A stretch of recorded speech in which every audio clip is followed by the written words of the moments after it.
우리에게 주신 하나님의 말씀은 창세기 15장 1절에서 11절까지 말씀입니다.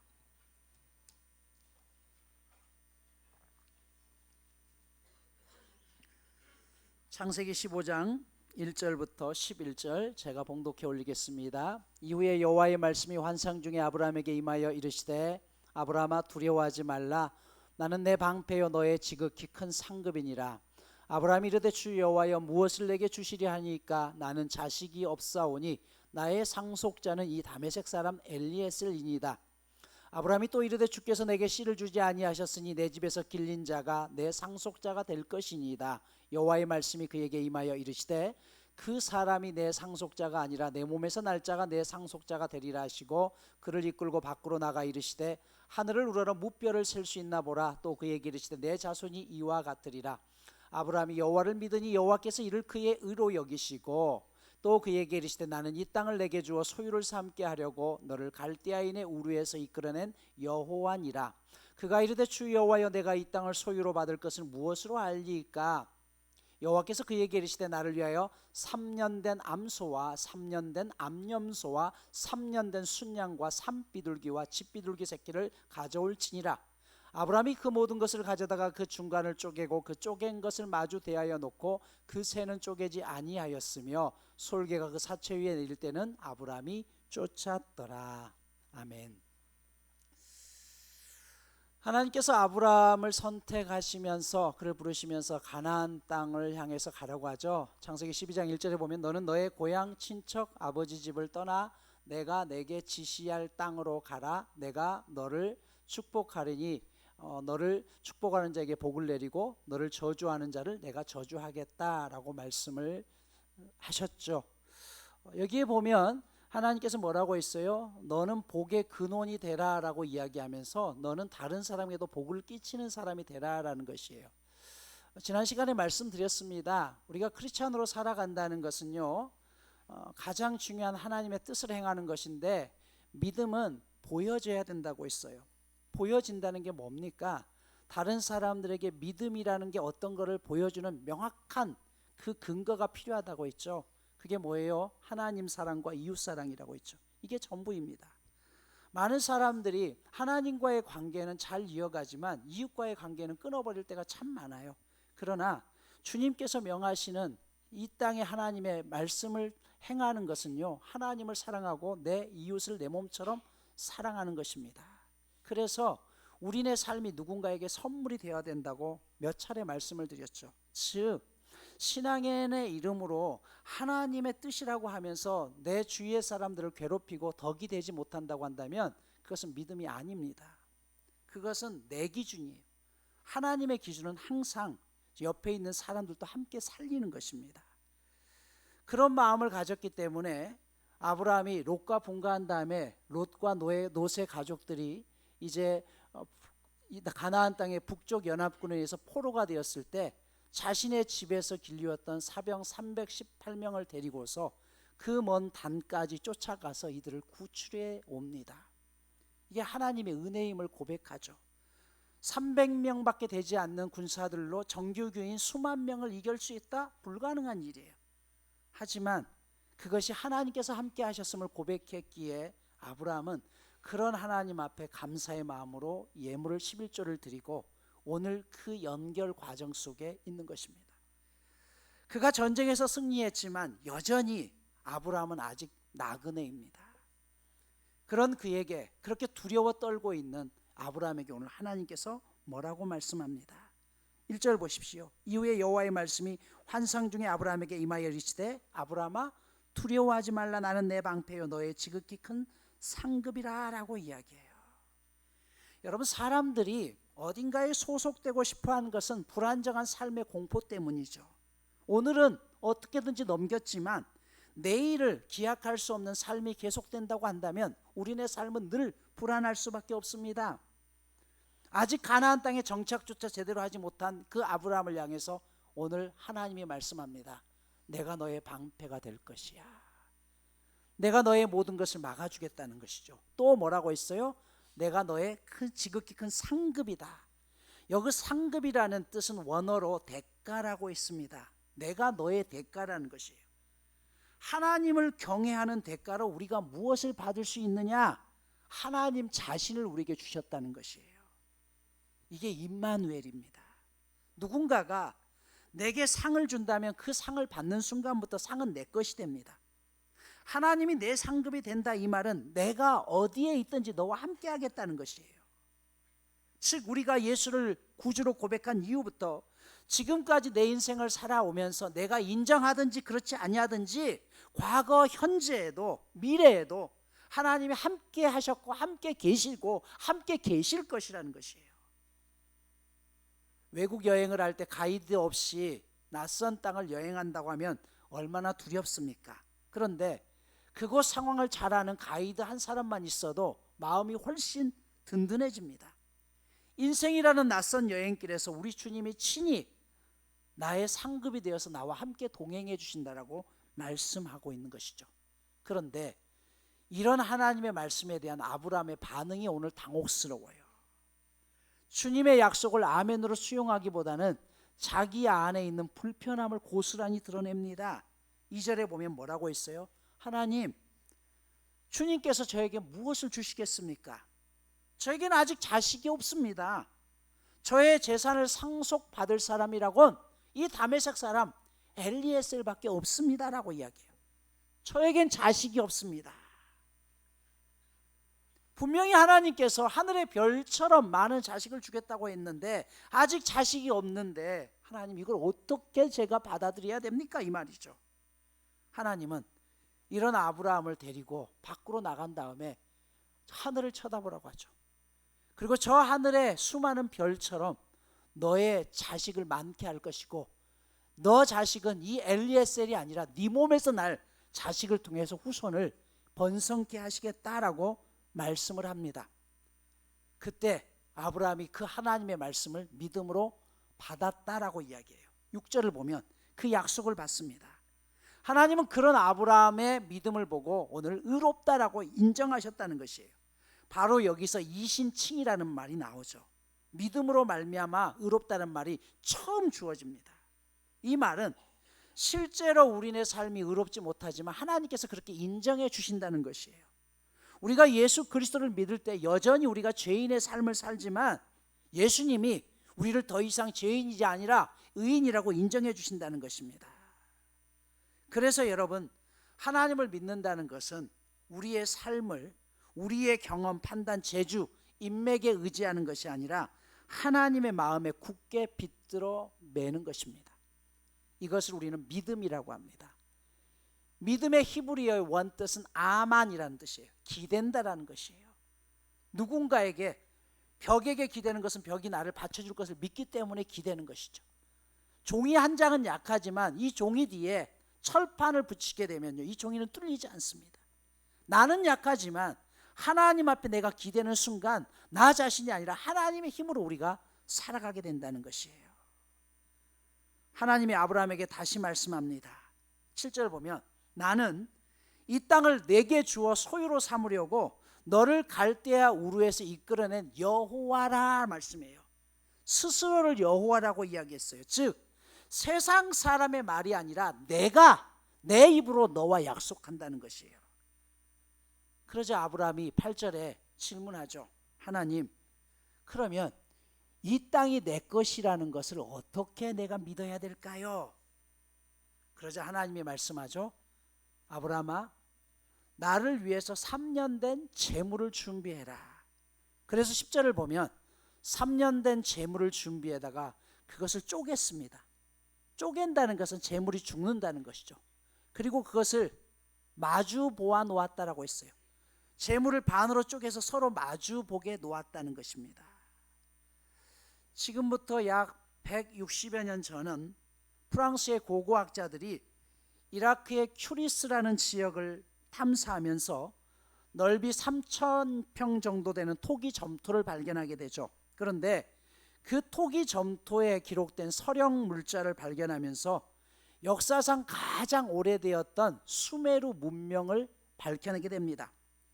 그 수메르 문명을 연구하는 과정 속에 오늘 이 본문의 내용이 어떤 내용인지를 알게 됩니다. 이 수메르 문명은 지금으로부터 약 5,000년 전에 농업을 시작했고 서령 문자를 만들었고 도시 국가를 형성하면서 상당히 발달된 도시 국가를 만들었습니다.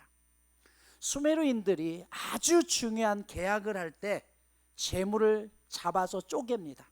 그리고 그것을 마주보게 하고 그 재물 사이를 양 당사자가 손을 잡고 왔다 갔다 하는 것이죠. 그 의미는 무엇이냐면 우리 둘이 한 계약 중에 누군가가 한 사람이 계약을 먼저 어기게 되면 이 재물이 쪼개져서 죽는 것처럼 당신은 죽습니다라는 뜻이에요. 그러니까 이 계약은 절대 깨트리면 안 된다는 것이죠. 이게 수메르 사람들이 했던 계약 내용입니다. 여러분들이 결혼식을 할 때 남녀가 결혼식을 하면서 하객들을 양쪽에 놓고 가운데로 출발하는 이유가 뭔지 아세요? 바로 똑같은 의미입니다. 이 하객들을 놓고 우리 부부가 평생을 살아가면서 어떤 경우에든지 손을 놓지 않고 살아가겠습니다. 만약 이것을 깨트린 사람이 있으면 죽음으로써 그것을 답하겠습니다. 그러니 이 결혼을 축복하시고 우리 부부가 깨어지지 않도록 기도해 주세요라는 의미입니다. 바로 여기서 온 것이죠. 지금 하나님께서 아브라함에게 무엇으로 하나님께서 이 땅을 주신다는 것을 내가 알겠습니다 라고 했을 때 하나님이 지금 자신의 목숨을 걸고 이 약속을 하시는 것이에요. 12절을 보면 아브라함이 재물을 쪼개고 난 다음에 깊은 잠이 임했다라고 했는데 이 뜻은 기다리다가 지쳐서 육신에 잠이 든 것이 아닙니다. 원어를 보면 혼수 상태 같은 상황으로 깊이 잠들게 하셨다는 것이에요. 마치 하나님께서 아담의 갈비뼈를 떼어서 하와를 만들 때 아담을 깊이 잠들게 했던 것처럼 아브라함을 그런 깊은 잠 속에 빠지게 하셨다는 것이죠. 그리고 계속되는 구절은 흑암과 두려움이 임했다라고 했는데 원뜻은 두려울 만큼 큰 흑암이 그곳에 쫙 깔렸다는 것이에요. 그러니까 지금 이 재물을 쪼개고 난 다음에 아브라함을 깊은 혼수 상태의 잠에 빠지게 하면서 아브라함이 있는 주위를 아주 깜깜한 흑암으로 바꿨다는 것이에요. 그리고 난 다음에 어떻게 해요? 횃불 하나가 그 쪼갠 고기 사이를 지나갔다는 것이에요. 왜 흑암으로 배경을 깔았을까요? 명확하게 보라는 것이에요. 횃불이 지나가는 것을. 이 횃불은 하나님의 임재를 이야기하는 것이죠. 무슨 말이냐면 아브라함의 너와 신실함과 상관없이 내가 약속한다. 이 횃불이 되어서 만약 내가 너에게 한 약속, 이 땅을 내게 주고 너의 후손이 하늘의 별처럼 많아질 것을 어긴다고 한다면 이 재물처럼 내가 쪼개져서 죽을 거야. 그러니 아브라함아 내 약속을 믿으라라는 것입니다. 그리고 난 다음에 오늘 본문 18절에서 21절을 보면 처음으로 아브라함에게 정확한 땅의 경계를 알려주셔요. 너의 후손에게 줄 땅의 경계. 그동안은 가나안 땅만 주시겠다고 했지 그 경계를 정확히 알려주지 않았습니다. 그러다 처음으로 경계를 알려주시죠. 18절 마지막 구절을 보면 주노니라고 있는데 히브리어로는 완료형입니다. 이 말은 주었다라는 뜻이에요. 아직 아브라함의 자식은 태어나지도 않았는데 주었대요. 그리고 이 약속은 천여 년 후에 다윗과 솔로몬 때 실제로 이 땅을 이스라엘 백성들이 차지하게 됩니다. 오늘날 카톨릭과 기독교인들이 전 세계 3분의 1을 차지합니다. 이슬람 유대교의 인구가 전 세계 인구의 10%입니다. 바로 카톨릭, 기독교, 이슬람, 유대교 모두가 아브라함을 믿음의 조상으로 인정합니다. 즉 전 세계 인구의 40%가 아브라함의 후손들입니다. 하나님의 약속은 분명히 이루어진다는 것이에요. 이사야 60장을 보면 이스라엘 백성들이 지난 70년 동안 바벨론 포로를 끝내고 귀환했던 이스라엘 백성들에게 주시는 하나님의 메시지입니다. 70년간 바벨론 포로로 살다가 고향 땅 이스라엘 예루살렘에 돌아왔을 때 그들은 기대감을 가지고 있었어요. 드디어 다시 우리가 옛 고향으로 돌아가서 하나님 앞에 예배할 수 있다. 하지만 그들이 돌아왔을 때 70년 동안 땅이 비어있는 동안 도성은 이미 폐허가 되어버렸습니다. 무너진 것은 건물만이 아니었습니다. 그곳에서 다시 살려고 하니 삶에 먹고 살 만한 직장도 없고 먹고 살 만한 경장할 땅도 제대로 정리가 되지 않은 때 온 곳이 풀투성이었습니다. 그러다 보니 살림살이가 워낙 힘겨워야 했고 인심은 점점 흉흉해집니다. 서로를 바라보는 시선 또한 곱지 않습니다. 바로 그런 상황 가운데서 들려오는 메시지가 바로 이 말씀이죠. 일어나라, 빛을 발하라. 구원의 빛이 너희에게 빛이었으니 주님의 영광이 아침 해처럼 내 위에 떠올랐다라고 이야기해요. 그러면서 이사야 60장에서 가장 많이 나오는 단어 중에 하나가 영광이라는 단어예요. 60장 1절에 보면 일어나라 빛을 발하라 여호와의 영광이 내 위에 임하였다라. 2절에도 보면 여호와의 영광이 임할 때 삶이 회복되고 어둠이 떠나가며 자식들이 번성하고 바다의 재물이 돌아오고 다른 나라의 부귀가 너의 삶에 임할 것이다 라고 이야기를 해요. 포기하지 말고 일어서면 하나님이 그런 모든 것들을 부으신다는 것이에요. 그러면서 7절에 보면 내 영광의 집을 영화롭게 하리라 라고 했는데 여기 나오는 영광과 앞에 1절에 나오는 영광은 다릅니다.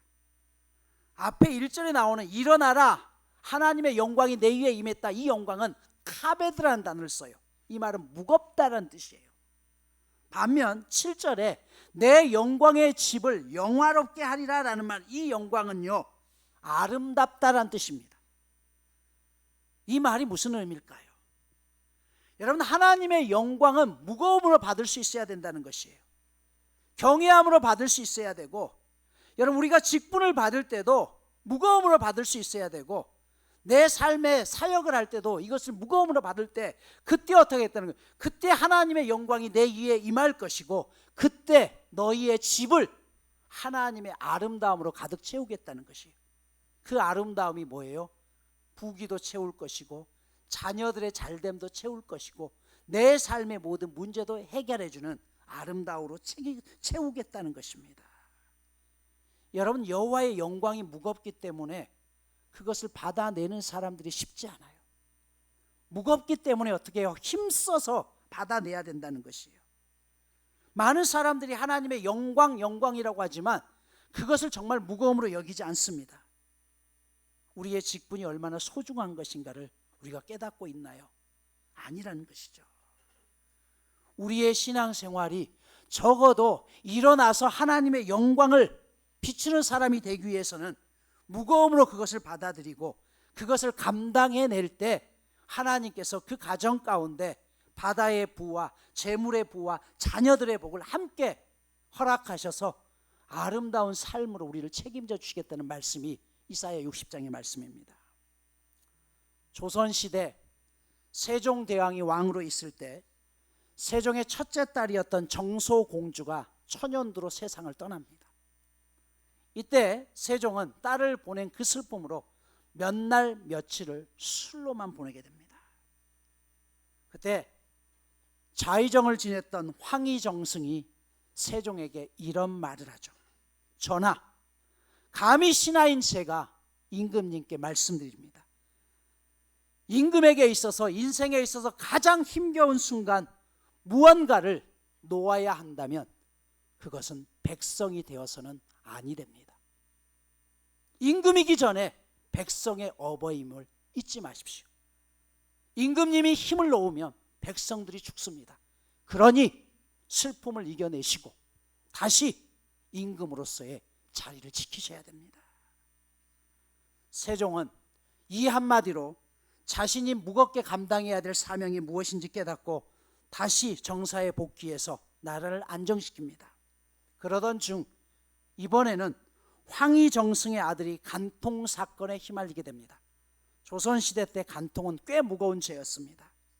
그리고 사위가 술을 먹고 실수로 사람을 쳤다가 그 사람이 죽게 됩니다. 이에 황희정승은 자식을 제대로 가르치지 못한 죄를 스스로 묻고 왕에게 내가 정승할 자격이 안 됩니다. 나를 정승해서 버리시고 다른 사람을 세우소서라고 이야기하죠. 이때 세종이 황희를 찾아와서 이런 말을 합니다. 실패는 돌아가는 길이지 막다른 길이 아니요. 자식을 가르치는 일에 실패했다고 해서 막다른 상황까지 다다르지 말고 잠시 쉬었다가 다시 나를 돕게나.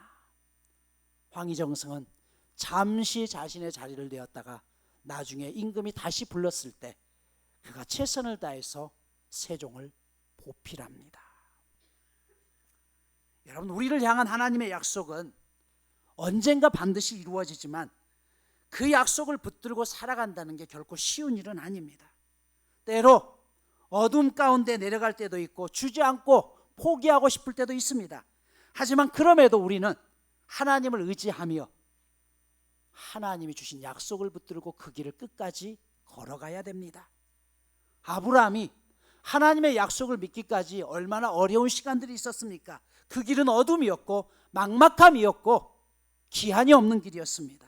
하지만 그는 그 하나님의 약속 한 가지를 붙들고 온몸을 내던짐으로 무겁게 그 약속을 받아내므로 결국은 하나님의 뜻을 이루는 사람으로 쓰임받게 됩니다. 오늘 말씀을 마무리합니다. 믿는다는 것은 낙심하지 않는 것입니다. 넘어진 자리를 딛고 다시 일어서서 빛을 향해 걸어가는 것입니다. 모든 여건이 좋기 때문에 희망을 말하는 것이 아니라 희망을 말하기 힘들어도 희망의 노래를 부를 수 있는 사람이야말로 진정한 믿음의 사람입니다. 목회가 아무리 힘들어도 마지막에 무언가를 놓아야 된다면 그 대상이 성도들이 되어서는 안 되는 것과 마찬가지입니다. 여러분의 삶이 아무리 힘들고 어려워도 마지막에 무언가를 놓아야 된다면 가족들을 놓아서는 아니 되는 것이죠. 가족들 때문에 버텨야 되는 것이고 가족들 때문에 내가 힘을 내야 되는 것입니다. 열왕기상 3장에 보면 솔로몬의 유명한 재판 이야기가 나옵니다. 창기 두 여인이 사흘 간격으로 자식을 낳습니다. 그런데 잠을 자다가 한 여인이 자기 아기를 잠결에 눌러서 죽게 만들죠. 이 여인이 다른 여인이 곤히 잠들어 있는 틈을 타서 자식을 바꿔치게 합니다. 그들 사이에 싸움이 벌어져서 솔로몬 왕에게서 진짜 아들이 누군지 밝혀내주기를 원합니다. 그때 솔로몬이 말하죠. 칼을 가져와라. 그리고 그 살아있는 아이를 반으로 쪼개서 서로 자기 아들이라고 하니 반씩 나눠 주어라라고 이야기해요. 이때 진짜 아기 엄마는 어떻게 이야기해요? 그 마음이 불붙는 것 같아서 청컨대 내 주여 그 아들을 저 사람에게 주시고 그 아이를 쪼개지 마소서라고 이야기해요. 가짜 엄마는 말합니다. 그렇게 하는 것이 맞습니다. 여러분, 이쯤 되면 설명하지 않아도 누가 진짜 엄마인지 우리는 알 수가 있습니다. 저는 목회도 마찬가지라고 생각합니다. 혹시라도 목회와 교인들과의 갈등으로 인해서 옳고 그름을 따지다 보면 결국은 그 안에서 교인들이 깨어지고 교인들이 상처받고 교인들이 떠나갑니다. 그때 목사가 지는 것이 맞습니다. 그것이 교회를 살리는 것이고 그것이 하나님을 사랑하는 일이기 때문에 그렇습니다. 오늘 말씀을 잘 기억하십시오. 그래서 혹시라도 저에게 그런 경우가 있을 때 언젠가 목사님이 이런 말씀을 하셨는데 목사님이 지는 게 옳다라고 저희는 배웠습니다 라고 여러분들이 말씀해 주십시오. 성도들 역시 마찬가지입니다. 하나님을 사랑하고 교회를 사랑하는 사람은 절대 교회를 어지럽히는 사람이 아닙니다. 무겁게 내게 주어진 사명을 끝까지 감당해내는 사람이야말로 진실로 하나님을 사랑하는 사람인 것이죠. 느헤미야 8장에 보면 느헤미야와 백성들이 협력해서 드디어 무너졌던 예루살렘 성벽 공사를 마무리합니다. 느헤미야에게 더 큰 과제는 백성들의 정체성을 회복시키는 것이었습니다. 이것은 성벽보다 더 힘든 사명이었죠. 그런데 놀라운 일이 일어나죠. 불가능해 보이는 일을 기도와 눈물과 희생과 용기로 이루는 백성들이 이제 비로소 자기들이 누구인지 알게 됩니다. 그 가슴 벅찬 깨달음이 그들을 한자리로 모으게 합니다. 누가 먼저랄 것도 없었습니다. 서로들 모두가 모여서 성 앞에 섭니다. 그리고 제사장이고 학사였던 에스라에게 하나님의 말씀을 읽어달라고 이야기합니다. 그날이 이스라엘 역으로 7월 1일, 지금 우리로 따지면 바로 새해입니다. 에스라가 단 위에서 하나님의 말씀을 선포할 때 그들은 그 말씀 앞에서 무릎을 꿇고 엎드리며 하나님 앞에 울면서 찬양합니다. 우리가 하나님의 백성임을 잊어버린 채 내 욕심대로 살아왔던 것에 대한 회개의 눈물이었습니다. 신앙인의 기쁨은요, 슬픔이 없는 기쁨이 아니라 슬픔을 거쳐서 얻는 기쁨이에요. 그 슬픔을 뚫고 나와서 거쳐서 얻는 기쁨이 진정한 기쁨인 것이죠. 느헤미야는 이렇게 말합니다. 주님 앞에서 기뻐하면 힘이 생기는 법이니 슬퍼하지 마십시오. 불신과 미움으로 말미암아 터가 흔들리는 이 나라를 든든히 세울 사람들이 누구입니까? 바로 오늘 우리들입니다. 우리가 하나님의 말씀을 품고 그 말씀을 따라 살기로 작정하면 하나님께서 길을 열어주실 것입니다. 그래서 우리는 다시 일어서야 됩니다. 넘어졌던 그 자리, 절망의 그 자리에서 다시 일어나 하나님을 예배할 수 있는 저와 여러분 모두가 되시기를 간절히 축복합니다. 이번 주 미션입니다. 우리 다시 하나님 앞에 예배자로 섭시다. 한 번 더 예배하며 하나님의 뜻을 펼쳐나갈 수 있는 저와 여러분 모두가 되시기를 축복합니다.